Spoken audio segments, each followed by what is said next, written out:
चलो सर। हाँ देखिए, जो क्वेश्चन है हमारा वो क्या है भाई? क्वेश्चन हमारा ये है कि जो डबल कॉलम डैशबोर्ड होता है, राइट, जिसमें हम इस फॉर्मेट के साथ एंट्री बनाते हैं, इस फॉर्मेट के साथ डेट, पर्टिकुलर्स, ठीक, उसके बाद आ जाता है कैश बैलेंस, फिर आ जाता है बैंक बैलेंस, ये आपकी साइड आ जाती है डेबिट साइड। और ऐसे ही सेम हम जो है क्रेडिट साइड भी बनाते हैं, डेट, पर्टिकुलर्स, कैश और बैंक, ये सब हम बनाते हैं। ये आपकी डेबिट साइड होती है, ये आपकी क्रेडिट साइड होती है। अच्छा, अब इसमें एक रूल होता है, वो रूल ये कहता है कि आपको जब क्या हुआ, चेक रिसीव हुआ, जब आपको चेक रिसीव हुआ तो आपको देखना है कि वो किसी के नाम से आया या फिर किसी कारण से आया, किसी नाम से आया या फिर किसी कारण से आया। अगर किसी के नाम से आया तो हमें किसमें डालना है, कैश कॉलम में। अगर किसी नाम से आया तो हमें किसमें डालना है, कैश कॉलम में। और अगर किसी कारण से आया तो हमें डालना है बैंक कॉलम में। बट हम ऐसा करते क्यों हैं? क्वेश्चन है कि हम ऐसा करते क्यों हैं, राइट? उसका आंसर ये है, समझिएगा, जब आपके पास क्या हुआ, चेक रिसीव हुआ, आपको क्या हुआ, चेक रिसीव हुआ आपको, तो क्या वो आपके अकाउंट में पैसा आ गया? आपको चेक मिला किसी से, ठीक, आपको किसी से पैसे लेने थे, उसने आपको चेक दे दिया, तो क्या वो आपके बैंक अकाउंट में पैसे आ गए? नहीं आए, अभी नहीं आए।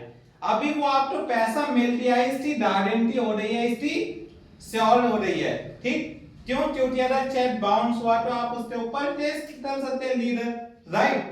तो आपको पैसा तो मिल गया है, बट अभी तक वो आपके बैंक अकाउंट में नहीं आया है, इसलिए आप उसको किसमें दिखाते हैं, कैश कॉलम में दिखाते हैं। अब ये बात हमेशा ध्यान रहेगी, याद रहेगी ये बात, ठीक। कि जब भी अगर किसी से चेक रिसीव हुआ, हमें जब हमें चेक रिसीव हुआ और किसी के नाम से आया तो उसको हमें कैश कॉलम में दिखाना है। और ये जो फॉर्मूला चलता है या ये फिर जो रूल चलता है, ये सिर्फ कैश कॉलम के लिए वो उसमें चलता है, डबल कॉलम डैशबोर्ड और ट्रिपल कॉलम डैशबोर्ड में। बाकी और कहीं भी आप जाएंगे, नॉर्मल जर्नल एंट्रीज कर रहे हैं या फिर फाइनल अकाउंट बना रहे हैं, उसमें ये रूल नहीं लागू होता है। ये रूल सिर्फ डैशबोर्ड में रूल लागू होता है कि जब भी आपका पैसा चेक के थ्रू रिसीव हो रहा है और किसी के नाम से आ रहा है तो आपको कैश कॉलम में डालना होता है। और ये सिर्फ हम रिसीव साइड देखते हैं, only for receive. Payment side इसका कोई रूल नहीं होता। क्यों नहीं होता?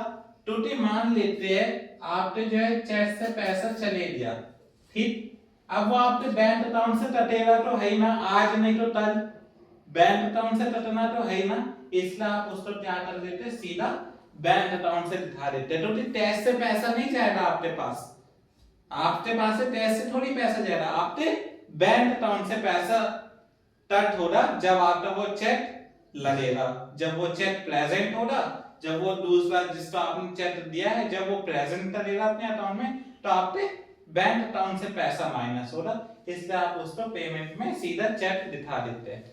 बट रिसीव में आप क्या करते हैं, पहले कैश में दिखाते हैं अगर किसी के नाम से आए।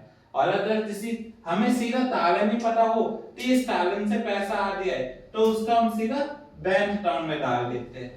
बैंक अकाउंट में हम इसलिए डाल देते हैं तो क्या हमें उस चेक करते हैं, फिर कारण रीजन भी पता चल जाता है कि ये चेक इसलिए आ रहा है। नाम से आ रहा है तो हमें ये नहीं पता कि ये चेक क्यों आया है, ठीक, बस हमें इतना पता है कि चेक आया है, इससे आया है, तो इसलिए हम कैश कॉलम में डाल देते हैं कि हमारे पास ये पैसा आ गया। क्यों आया है तब हमारे बैंक में आएगा, वो बाद की बात है, ठीक। और किसी कारण से आ गया, हमें पता चल गया कि इस कारण से आया, तो उसको हमने बैंक में डाल दिया, ठीक। तो ये था हमारा आज का ये क्वेश्चन डबल कॉलम डैशबोर्ड से रिलेटेड, राइट। आया समझ आप लोगों को? चलिए कर लीजिएगा आप नोट कर लीजिएगा इसको आप लोग।